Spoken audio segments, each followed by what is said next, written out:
3 nights before her wedding, Emily Hayes followed the man she was about to marry into the woods outside their small town.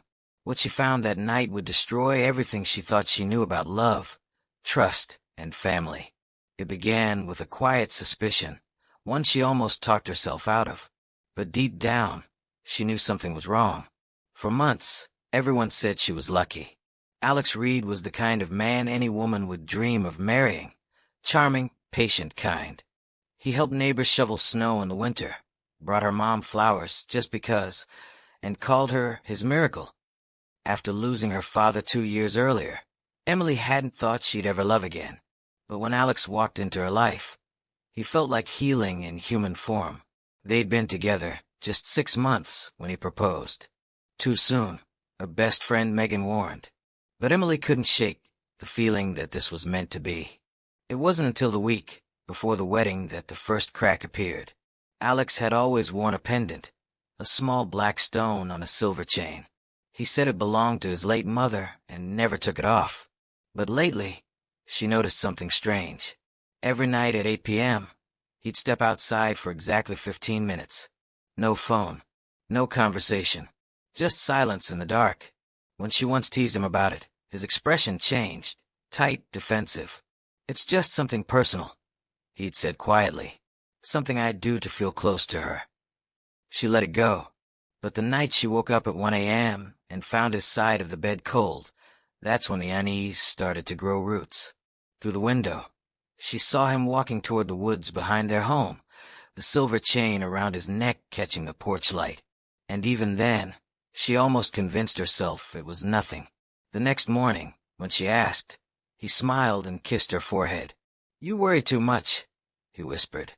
But his eyes looked tired, haunted even. 2 nights later, she decided to follow him. She didn't tell Megan. She didn't tell her mother. She just waited until he slipped out again, barefoot on the old gravel path, a flashlight in her hand and her heart pounding so loudly she thought it might give her away. The deeper she went, the quieter everything became. The hum of crickets faded. The air grew colder. The moonlight filtered through branches like shards of glass. She thought of all the stories her grandmother used to tell about the woods behind Miller's Creek, strange lights, unexplainable sounds, the kind of tales people laugh about until they're standing there in the dark. Emily stopped when she heard voices, 2 men, low and urgent. She turned off her flashlight and crouched behind a tree, straining to listen. "Are you sure she doesn't know?" one voice said. It was older, rougher. "She suspects nothing," Alex replied. Emily's stomach dropped. "She asks questions," Alex continued, his voice breaking slightly. "But I told her enough to keep her calm." The older man exhaled. Then it settled. "After the ceremony, we bring her to the place. The binding will be complete." Emily pressed a hand to her chest. "A ceremony? A binding? I can't do this," Alex said suddenly. "Dad, she's innocent. She doesn't deserve." "Enough," the older voice snapped. "You know what happens if you don't. You turn 25 next week. If the ritual isn't done, you'll die. I won't lose my son like your mother." The silence that followed felt endless. Finally, Alex whispered, "She trusts me. God, she trusts me."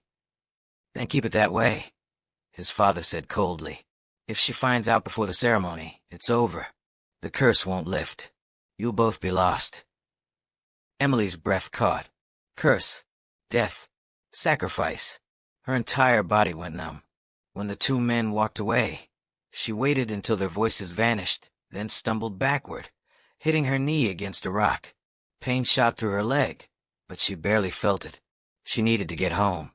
She needed to think. That night, she sat awake until dawn, staring at the ring on her finger. The man she loved, the man she was supposed to marry in 3 days, was planning something horrifying. But she couldn't understand why. Alex wasn't cruel. He wasn't capable of this, was he?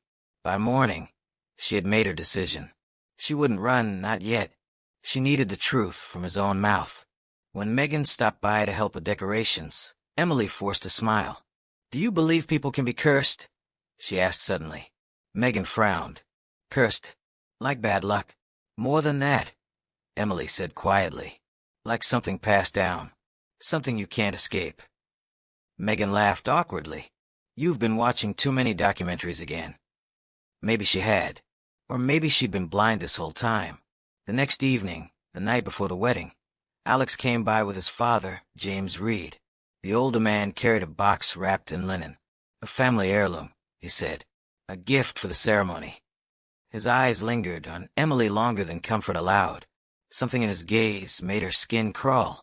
That night, she barely slept. Every sound outside made her flinch. By 11 p.m., she couldn't take it anymore. She grabbed her flashlight again and slipped out the back door. If Alex was hiding something, she was going to find it. And this time, she wasn't turning back. Before we dive deeper, let us know in the comments where you're watching from. We'd love to hear from you. And if you're new here, click on the subscribe button so you never miss any of our upcoming videos. The night before her wedding, Emily Hayes stood at the edge of the woods again, flashlight trembling in her hand. Somewhere beyond those trees waited the truth she could no longer ignore. Each breath of cold air felt heavier than the last. The house behind her glowed faintly in the distance, a reminder of the life she was supposed to begin tomorrow. But she wasn't sure she'd live to see it. She followed the same narrow path Alex had taken before. The ground was slick with dew, and branches scraped her shoulders as she moved deeper into the dark. The silence was complete, no crickets, no wind, only the sound of her own heartbeat. Then, faintly, voices. She crouched behind an old oak and saw them. Alex, his father, and nearly a dozen others, standing around a massive tree whose bark shimmered under the moonlight. The same black stone that hung from Alex's neck glowed in his hand. James Reed spoke first. Brothers and sisters of the bloodline, the time has come. 3 generations have suffered this curse, and tonight it ends. Emily's pulse roared in her ears. The group began to chant, low and rhythmic, words she couldn't understand. When Alex stepped forward, his face looked drained of color. He held the pendant like it weighed 1,000 pounds. Wait, Alex said. She doesn't deserve this. She's innocent. His father's voice hardened. You know the cost. Without the binding, you die when the new moon rises. The curse consumes the sun as it did your mother's brothers. Do you want that fate? Alex's hand shook. There has to be another way. James turned toward him, eyes blazing. There's no other way. Emily gasped before she could stop herself. Head snapped in her direction. Alex spun around, his eyes wide with disbelief. Emily? She bolted. Branches whipped her face as she ran, but before she reached the clearing's edge, strong hands caught her. Alex was shouting something behind her, pleading, but it was his father who dragged her back into the light. The others circled them silently. James Reed stared at her, voice cold as stone. You shouldn't be here. Then tell me what this is, she demanded. Tell me why you were going to kill me. Alex stepped forward, desperate. Emily, please listen. It's not what you think. You were going to sacrifice me, she cried. How is that not what I think? His voice cracked. Because I was trying to save us. All of us. The air felt thick, almost humming with energy. Emily's flashlight flickered and went dark. One of the women in the circle lifted a carved staff, its top shaped like twisted roots. The binding cannot be broken, she intoned. If she knows, it fails. She knows, Alex said hoarsely. So maybe that's the point. His father seized him by the collar. Don't you dare. You'll doom us all. But Alex wrenched free. You doomed us the moment you chose lies over love. Emily stared, trying to understand. What curse? What are you talking about? James looked at her with something almost like pity. Our ancestor took something sacred from these woods centuries ago. The spirits cursed our line. Every son must marry before 25 and seal the union with an innocent who knows nothing of the curse. Her life binds the bloodline to the living world. Her death keeps us alive. Emily shook her head slowly. You kill women to save yourselves. Not kill, James said quietly. Transfer. Their spirit remains between worlds. Alex's voice cut through the night. It's killing, Dad, and I won't do it. The air trembled. The chanting stopped. The woman with the staff turned toward Emily. "There is another path. It was written long ago, confession and willing choice. But no bride has ever chosen to stay once she learned the truth." Emily's chest tightened. "So if I choose it willingly, what happens?" "No one knows," the woman said. "It has never been done." James barked a laugh. "You think love can outwit a curse? Foolish." But Emily wasn't listening to him anymore. She looked at Alex, terrified, broken, yet still the man who had brought her coffee every morning, who listened to her stories about her father, who said she made him believe in good things again. The same man who had been willing to die rather than lie to her another day. She whispered, "I heard you that night. You said you loved me enough to live 3 more days. Do you still?" Alex nodded, tears streaking his face. "More than my own life." "Then tell me what happens if I choose." His voice shook. "If you speak the binding words in front of that tree, you take the curse into yourself. You might die, or worse. But they say if it's done willingly, it could break the curse forever." "And if we don't?" "I die before the new moon." Silence. Even the forest seemed to hold its breath.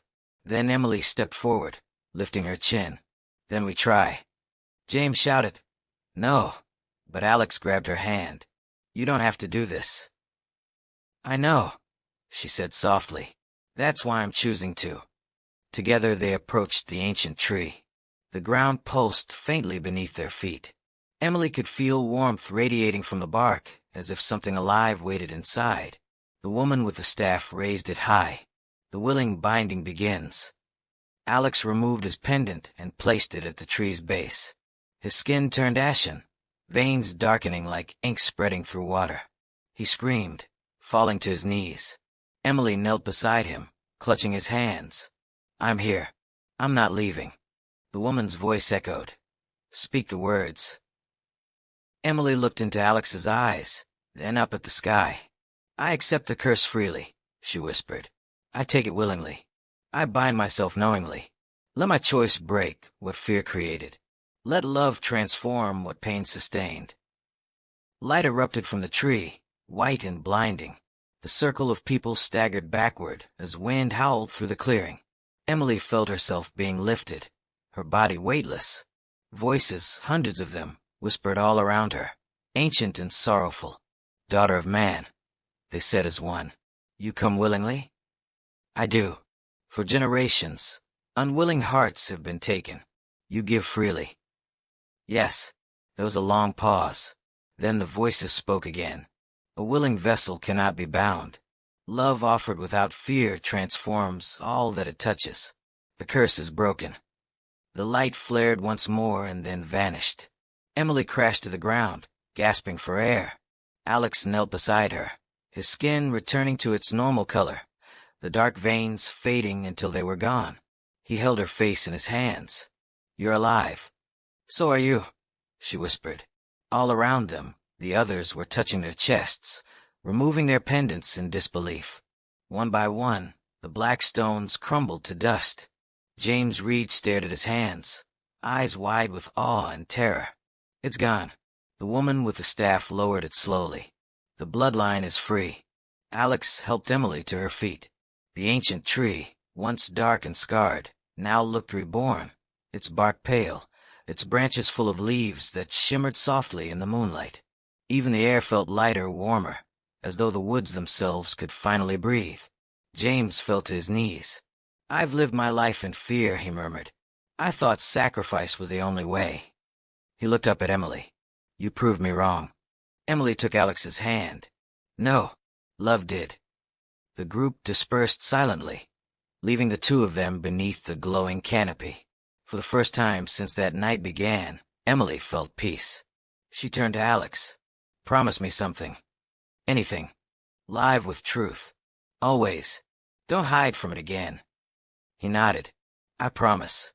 6 months later, the woods behind their home were no longer feared. Families walked there again. Children played beneath the trees, and people spoke of the night the curse was lifted. Some called it legend, others faith. Emily called it a choice.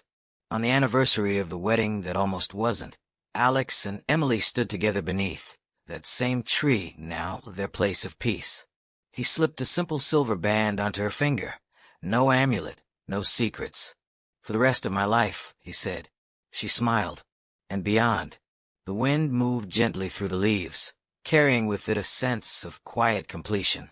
Somewhere deep within the forest, the voices that once cried for freedom now whispered only gratitude. And as they walked home hand in hand, Emily thought about how love, when chosen in truth, could turn even the darkest curse into light.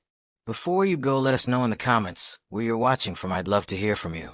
And if you're new here, click on the subscribe button so you never miss any of our upcoming videos.